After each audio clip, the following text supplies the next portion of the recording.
धृतराष्ट्र के पुत्र दुर्योधन की एक विवाह योग्य पुत्री थी जिसका नाम लक्ष्मणा था। वो कुरुवंश की एक अत्यधिक योग्य कन्या थी और अनेक राजकुमार उससे विवाह करना चाहते थे। ऐसी दशा में स्वयंवर समारोह का समायोजन किया जाता है जिससे कि कन्या अपनी रुचि के अनुसार वर का चुनाव कर सके। लक्ष्मणा स्वयंवर समारोह में जब वर चुनने वाली थी तब साम वहां उपस्थित थे। भगवान श्री कृष्ण की प्रमुख रानियों में से एक श्रीमती जामवती तथा कृष्ण के वो पुत्र थे। साम को ये नाम इसलिए दिया गया था क्योंकि वो एक अति दुष्ट बालक थे और सदैव अपनी माता के समीप रहते थे।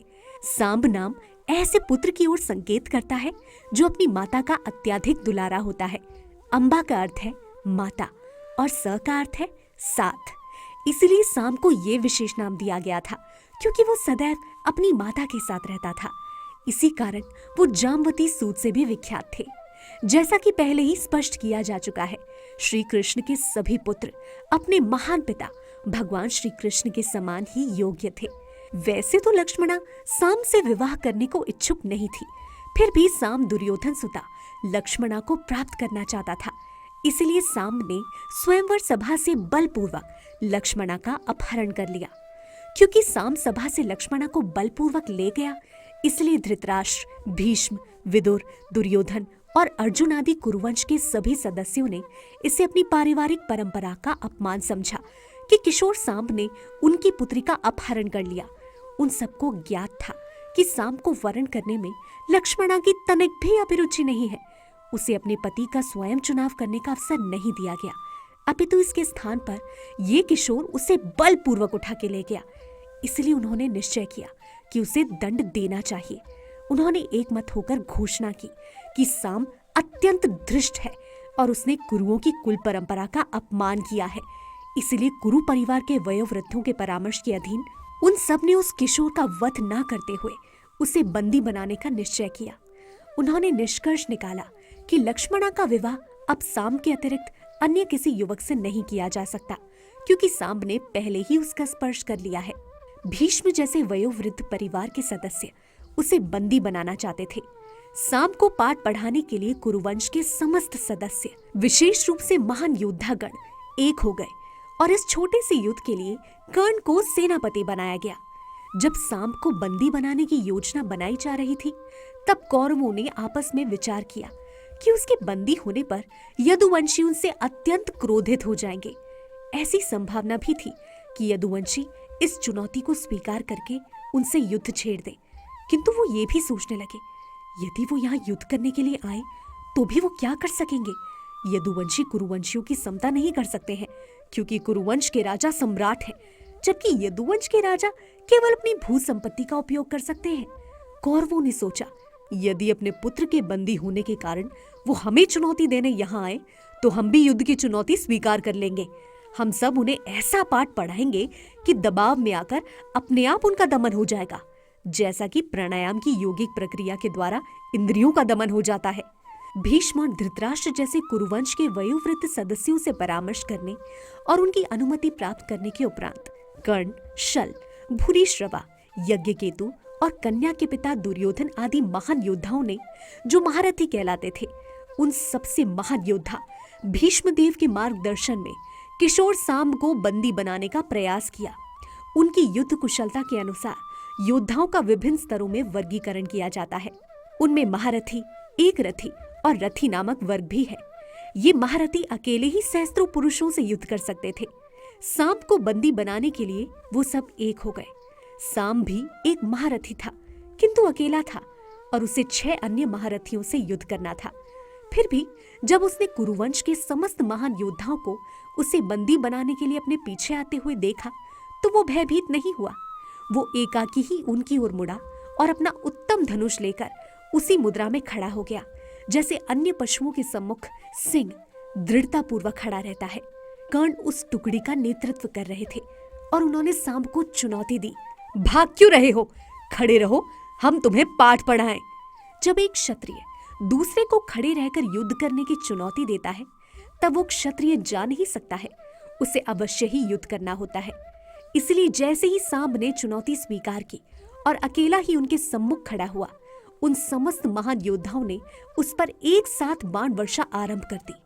जिस प्रकार सिंह अनेक भेड़ियों और सियारों के द्वारा पीछा किए जाने पर भयभीत नहीं होता है, उसी भांति यदुवंशी यशस्वी पुत्र सांब भी भयभीत नहीं हुआ। भगवान श्री कृष्ण के पुत्र के रूप में सांब अचिंत्य शक्तियों से युक्त था। कुरुवंश के योद्धाओं ने अनुचित रूप से उसके विरुद्ध बाणों का प्रयोग किया था, इसलिए सांब अत्यंत क्रोधित हो गया। उसने अत्यंत कौशल पूर्वक उनसे युद्ध किया।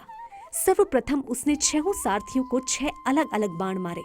प्रत्येक रथ पर 4-4 बाण मारकर 4 अन्य बाणों का उपयोग उसने सारथियों के घोड़ों का वध करने के लिए किया। एक बाण का उपयोग रथवान के लिए और एक बाण कर्ण और अन्य प्रसिद्ध योद्धाओं के लिए उसने चलाए। जब सांब इस प्रकार परिश्रम पूर्वक अकेले ही 6 महान योद्धाओं से युद्ध कर रहा था, तब उन योद्धाओं ने सांब की अचिंत्य शक्ति की सराहना की।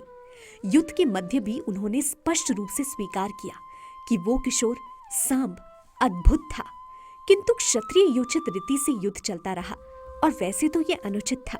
फिर भी उन सब ने मिलकर सांब के रथ को खंड खंड करके उसे रथ से उतरने के लिए बाध्य कर दिया। 6 योद्धाओं में से 4 ने सांब के चारों घोड़ों को मार दिया और एक ने सांब के धनुष की डोरी काट दी, जिससे कि वो अब उनसे युद्ध करने में असमर्थ हो गया। इस प्रकार घोर युद्ध के पश्चात और अत्यंत कठिनाई से वो सांब को रथ विहीन करके उसे बंदी बनाने में सफल हुए।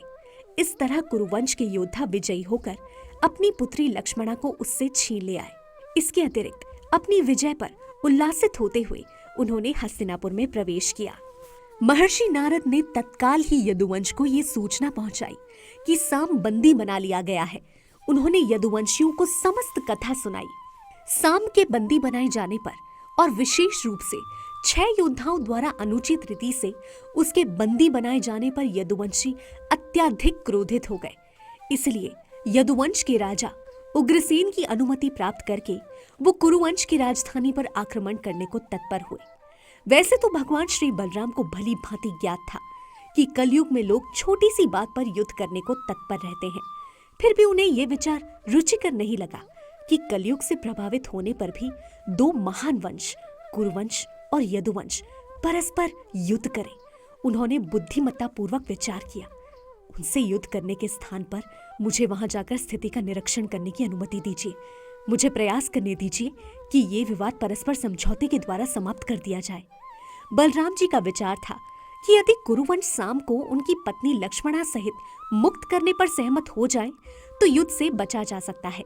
इसलिए उन्होंने विद्वान पुरोहित और ब्राह्मणों और साथ ही साथ यदुवंश के कुछ वयोवृद्ध सदस्यों सहित हस्तिनापुर जाने के लिए तत्काल ही एक उत्तम रथ का प्रबंध किया। उन्हें विश्वास था कि कुरुवंशी इस विवाह के लिए सहमत हो जाएंगे और आपस में युद्ध की संभावना टल जाएगी। विद्वान ब्राह्मणों और यदुवंश के वयोवृद्धों सहित रथ पर हस्तिनापुर जाते हुए भगवान श्री बलराम ऐसे प्रतीत होते थे जैसे शुभ्र आकाश में जगमगाते हुए नक्षत्रों के मध्य चंद्रमा चमकता है।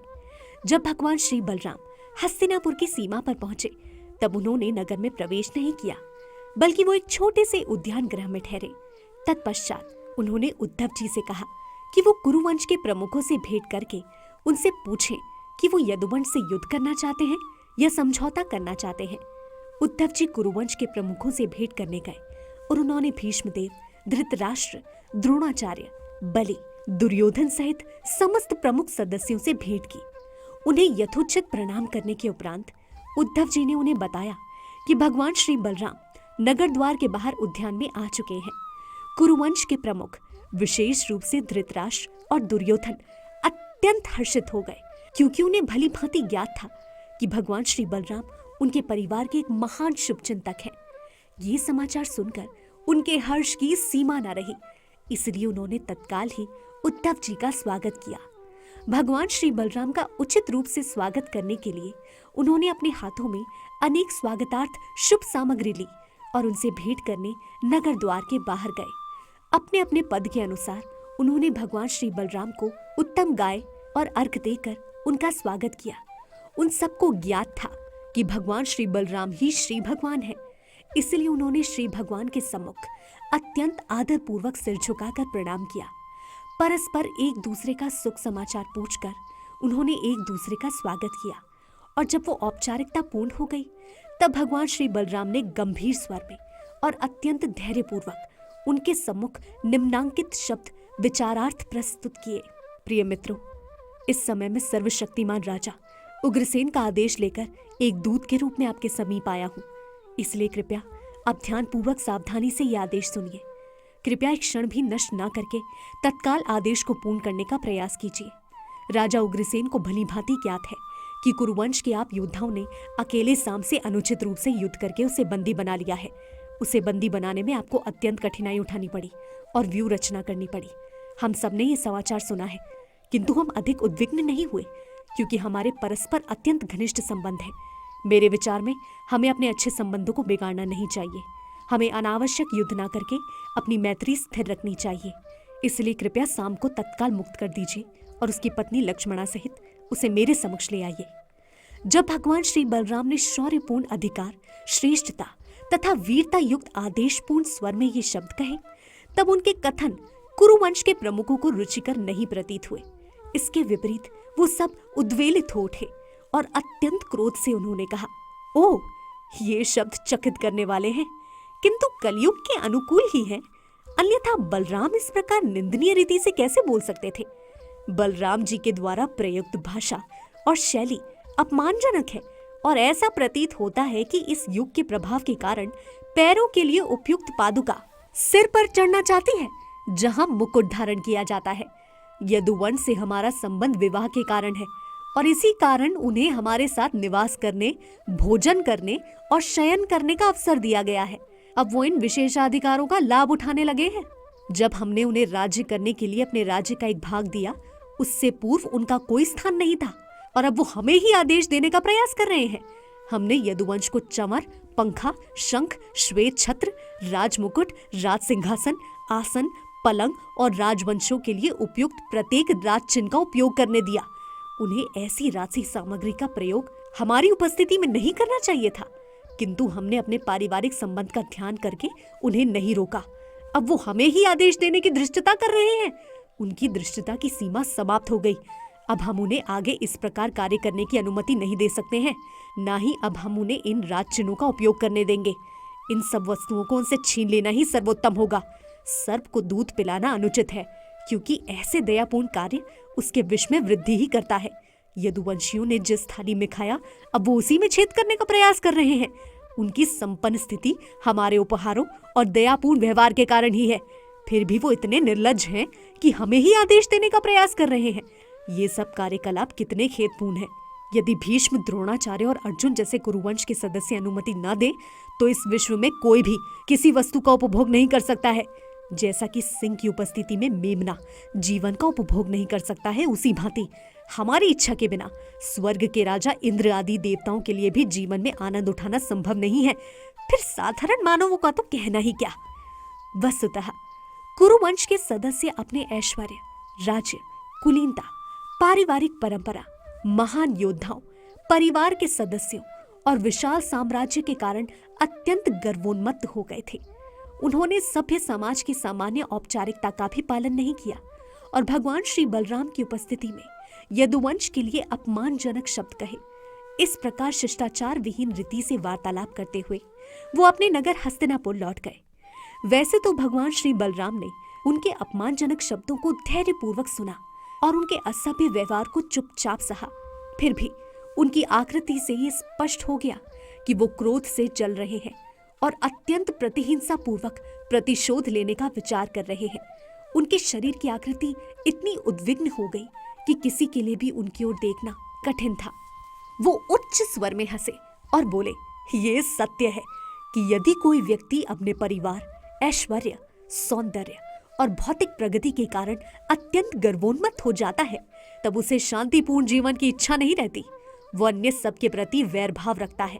ऐसे व्यक्ति को मृदु व्यवहार तथा शांतिपूर्ण जीवन के लिए सदुपदेश देना व्यर्थ है। इसके विपरीत उसे दंड देने के लिए मार्ग और साधनों की खोज करनी चाहिए। सामान्यतया भौतिक ऐश्वर्यों के कारण मनुष्य पशु के समान बन जाता है, अतः पशु को शांतिपूर्ण रहने का उपदेश देना व्यर्थ है। दूसरे शब्दों में, पशुओं को ठीक राह पर चलाने का एकमात्र साधन डंडा है। देखो तो कि कुरुवंश के सदस्य कितने दुष्ट हैं। स्वयं भगवान श्री कृष्ण सहित यदुवंश के समस्त सदस्यों के अत्यंत क्रोधित होने पर भी मैं शांतिपूर्ण समझौता करना चाहता था। वो कुरुवंश के समस्त राज्य पर आक्रमण करने को तत्पर थे, किंतु मैंने उन्हें शांत किया और यहाँ आकर बिना युद्ध के मामले का समझौता कराने का कष्ट किया। इस पर भी वो दुष्ट ऐसा व्यवहार करते हैं। ये स्पष्ट है कि वो शांतिपूर्ण समझौते के इच्छुक नहीं है, बल्कि तथ्य ये है कि वो युद्ध के इच्छुक हैं। उन्होंने यदुवंश को अपशब्द कहते हुए अत्यंत घमंड से मेरा अपमान किया है। स्वर्ग का राजा इंद्र भी यदुवंश के आदेश का पालन करता है, और तुम भोज, वृष्णि, अंधक और यदुवंश के प्रमुख राजा उग्रसेन को एक छोटी सी टुकड़ी का नायक कहते हो। तुम्हारा निष्कर्ष अद्भुत है। तुम्हें राजा उग्रसेन की परवाह नहीं है, जिनके आदेश का पालन राजा इंद्र भी करता है। यदुवंश के श्रेष्ठ पद पर विचार करो। उन्होंने बलपूर्वक स्वर्ग लोक के सभागृह और परिजात वृक्ष दोनों का उपयोग किया है, और फिर भी तुम सोचते हो कि वो तुम्हें आदेश नहीं दे सकते हैं। क्या तुम ये भी विचार नहीं करते कि भगवान श्री कृष्ण श्रेष्ठ राज सिंहासन पर बैठ सकते हैं और प्रत्येक व्यक्ति को आदेश दे सकते हैं? ठीक है, यदि तुम्हारा ऐसा ही विचार है, तब तुम इसी बात के अधिकारी हो कि तुम्हें एक अच्छा पाठ पढ़ाया जाए। चंवर, पंखा, श्वेत छत्र, राज सिंहासन आदि अन्य राजसी सामग्री जैसे राजसी चिन्हों का उपयोग यदुवंश न करे, ये सोचने में तुमने अपनी बुद्धिमानी समझी है। क्या इसका ये अर्थ है कि समस्त सृष्टि के श्री भगवान, श्री देवी लक्ष्मी के पति भगवान श्री कृष्ण भी इस राजसी सामग्री का उपयोग नहीं कर सकते हैं? श्री कृष्ण के चरण कमलों की धूलि की उपासना समस्त महान देवता भी करते हैं। गंगा जल समस्त जगत को जल प्रदान कर रहा है, और ये जल श्री कृष्ण के चरण कमलों से निकल रहा है। इसलिए गंगा के तट महान तीर्थ स्थान बन गए हैं। समस्त ग्रहों के प्रमुख देवता उनकी सेवा में संलग्न हैं, और श्री कृष्ण के चरण कमलों की धूलि को अपने सर पर धारण करने में वो अपना सौभाग्य मानते हैं। ब्रह्मा जी, शिव जी जैसे महान देवता, श्री देवी लक्ष्मी और मैं श्री कृष्ण के आध्यात्मिक स्वरूप का एक आंशिक अंग है। फिर भी तुम क्या सोचते हो कि वो राजसी चिन्हों को धारण करने और राज सिंहासन पर बैठने के योग्य नहीं है? अरे, ये कितने दुख की बात है कि ये मूर्ख हमें यदुवंश के सभी सदस्यों को पादुका के समान समझते हैं और स्वयं को मुकुट के समान। अब ये स्पष्ट हो ही गया है कि कुरुवंश के ये नेता अपनी लौकिक संपत्ति एवं ऐश्वर्य के गर्व में उन्मत्त हो गए हैं। उनका प्रत्येक कथन उन्मत्त प्रस्तावों से पूर्ण था। मैं तत्काल उन्हें प्रताड़ित करूंगा और उनकी बुद्धि ठिकाने लगा दूंगा। यदि मैं उनके विरुद्ध कदम न उठाऊं तो ये मेरे लिए अनुचित होगा। इसलिए मैं आज ही समस्त जगत से कुरुवंश का चिन्ह ही मिटा डालूंगा। मैं तत्काल ही उनका विनाश कर दूंगा। इस प्रकार कहते हुए भगवान श्री बलराम अत्यंत क्रोधित हुए। उन्हें देखकर ऐसा प्रतीत हुआ कि वो समस्त सृष्टि को जलाकर भस्म कर सकते हैं। वो दृढ़तापूर्वक खड़े हो गए और अपना हल अपने हाथ में पकड़कर उससे भूमि पर प्रहार करने लगे। इस प्रकार हस्तिनापुर का पूर्ण नगर पृथ्वी से विलक हो गया।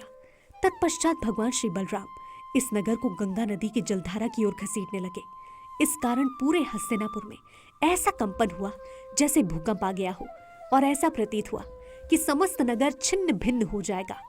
जब कुरुवंश के समस्त सदस्यों ने देखा कि उनका नगर गंगा के जल में गिरने वाला है, और जब उन्होंने अपने नागरिकों का आर्तनाद सुना, तो तत्काल ही उनकी बुद्धि ठिकाने आ गई और वो समझ गए कि क्या हो रहा है। इस प्रकार एक क्षण का भी विलंब किए बिना वो अपनी पुत्री लक्ष्मणा को आगे ले आए। सांब ने लक्ष्मणा को हर ले जाने का प्रयास किया था। वो सांब को आगे करके उसके पीछे लक्ष्मणा को रखकर सांब को भी ले आए। श्री भगवान से क्षमा मांगने के लिए कुरुवंश के समस्त सदस्य भगवान श्री बलराम के समक्ष हाथ जोड़कर उपस्थित हुए। अब सद्बुद्धि का उपयोग करते हुए उन्होंने कहा, हे भगवान श्री बलराम, आप समस्त सुखों के सागर हैं। आप समस्त सृष्टि के पालक व अवलंब हैं। दुर्भाग्यवश हमें आपकी अचिंत्य शक्तियों का ज्ञान नहीं था। प्रिय भगवान, कृपया हमें महामूढ़ समझकर क्षमा कर दीजिए। हमारी बुद्धि भ्रमित व भ्रष्ट हो गई थी, इसलिए हम अब आपके सम्मुख आपसे क्षमा मांगने के लिए आए हैं। कृपया हमें क्षमा कीजिए। आप आदि हैं और जगत की प्रत्येक वस्तु आपके खिलौने जैसी है। हे अनंत, प्रत्येक वस्तु पर आपका अधिकार है, और बाल क्रीड़ा की भांति आपने समस्त लोगों को अपने सिर पर धारण कर रखा है। प्रलय के समय आप समस्त सृष्टि को अपने में समा लेते हैं। उस समय कारण सागर में महाविष्णु के रूप में शयन करते हुए आपके अतिरिक्त और कुछ भी शेष नहीं रहता। प्रिय भगवान, आप अपने अप्राकृतिक शरीर में इस पृथ्वी पर केवल सृष्टि को बनाए रखने के लिए ही प्रकट हुए हैं। आप समस्त क्रोध, द्वेष और वैर से ऊपर हैं। दंड के रूप में भी आप जो कुछ भी करते हैं वो समस्त भौतिक जगत के लिए मांगलिक है। आप अविनाशी श्री भगवान हैं, इसीलिए हम आपको सादर प्रणाम करते हैं। आप समस्त ऐश्वर्यों और शक्तियों के सागर हैं। हे असंख्य ब्रह्मांडों के रचयिता, हम बारंबार आपके चरणों में गिरकर आपको प्रणाम करते हैं। हम अब पूर्ण रूपेण आपके शरणागत हैं, इसलिए कृपया आप हम पर दयालु होकर हमें अभयदान दीजिए। जब पितामह भीष्मदेव से लेकर अर्जुन और दुर्योधन तक कुरुवंश के समस्त प्रमुख सदस्यों ने इस प्रकार आदरपूर्वक स्तुति कर ली, तब भगवान श्री बलराम मृदुल हो गए और उन्होंने उन सबको विश्वास दिलाया कि भय का कोई कारण नहीं है और उन्हें चिंता करने की कोई आवश्यकता नहीं है। क्षत्रिय राजाओं में अधिकतर ये परंपरा थी कि विवाह के पूर्व वर और वधू पक्ष के लोगों के मध्य किसी प्रकार का युद्ध हो जाए। जब साम ने बलात् लक्ष्मणा का हरण कर लिया था, तब कुरुवंश के सदस्य ये देखकर प्रसन्न हुए थे कि वास्तव में उसके लिए एक योग्य वर था। फिर भी उसकी व्यक्तिगत शक्ति को परखने के लिए उन्होंने उससे युद्ध किया और युद्ध के नियमों का आदर न करते हुए उन्होंने उसे बंदी बनाया था। जब यदुवंश ने साम को कौरवों के बंधन से मुक्त करने का निश्चय किया, तब भगवान श्री बलराम स्वयं ही समझौता करने के लिए आए। वो एक बलशाली क्षत्रिय थे, इसलिए उन्होंने कौरवों को तत्काल ही साम को मुक्त करने का आदेश दिया। इस आदेश से कौरव अपनी अल्पज्ञता के कारण स्वयं को अपमानित समझने लगे, इसलिए उन्होंने भगवान श्री बलराम की शक्ति को चुनौती दी। वो केवल ये चाहते थे कि श्री बलराम अपनी अचिंत्य शक्ति का प्रदर्शन करें। इस प्रकार अत्यंत प्रसन्नता पूर्वक उन्होंने अपनी कन्या साम को दी और सारा मामला सुलझ गया। दुर्योधन को अपनी पुत्री लक्ष्मणा से अत्यधिक स्नेह था, इसलिए उसने साम से उसका विवाह अत्यंत धूमधाम से किया। उसके दहेज में उसने सर्वप्रथम 1200 हाथी दिए, जिसमें से प्रत्येक कम से कम 60 वर्ष का था। इसके अतिरिक्त उसने 10,000 उत्तम घोड़े, सूर्य रश्मियों के समान जगमगाते हुए 6,000 रथ और स्वर्णाभूषणों से अलंकृत 1,000 दासियां भी दी। यदुवंश के सर्वाधिक महत्वपूर्ण सदस्य भगवान श्री बलराम ने वर साम के अभिभावक के रूप में कार्य किया और अत्यंत प्रसन्नतापूर्वक इस दहेज को स्वीकार किया। कौरव पक्ष की ओर से अपने भव्य स्वागत के उपरांत बलराम जी अत्यंत संतुष्ट हो गए और नवविवाहित दंपत्ति के साथ उन्होंने अपनी राजधानी द्वारका की ओर प्रस्थान किया। विजयी भाव से भगवान श्री बलराम द्वारका पहुंचे, जहां उन्होंने अनेक नागरिकों से, जो कि सभी उनके भक्त एवं मित्र थे, भेंट की। जब वो सब एकत्र हो गए, तब भगवान श्री बलराम ने विवाह की समस्त कथा सुनाई। बलराम जी ने जिस प्रकार हस्तिनापुर नगर को कंपा दिया था, उसे सुनकर वो चकित हो गए। श्रील शुकदेव गोस्वामी ने इस तथ्य की पुष्टि की है कि हस्तिनापुर का स्थान अब नई दिल्ली के नाम से प्रसिद्ध है और नगर में से प्रवाहित होने वाली नदी अब यमुना कहलाती है। उस समय उसे गंगा कहते थे। श्रीला जीव गोस्वामी के समान महाजनों ने इस तथ्य की भी पुष्टि की है कि विभिन्न धाराओं में प्रवाहित होने वाली गंगा और यमुना वस्तुतः एक ही नदी है। गंगा के इस भाग को, जो हस्तिनापुर से वृंदावन के क्षेत्र तक प्रभावित होता है, यमुना कहते हैं, क्योंकि वो भाग भगवान श्री कृष्ण की दिव्य लीलाओं के द्वारा पवित्रीकृत है। हस्तिनापुर का वो भाग जिसका ढाल यमुना की ओर है, वर्षा ऋतु में जल प्लावित हो जाता है और वो सबको भगवान श्री बलराम द्वारा नगर को गंगा में फेंक दिए जाने की धमकी का स्मरण कराता है। अगले एपिसोड में हम जानेंगे महर्षि नारद का भगवान श्री कृष्ण के विभिन्न ग्रहों पर भेंट करने जाना। हरे कृष्णा।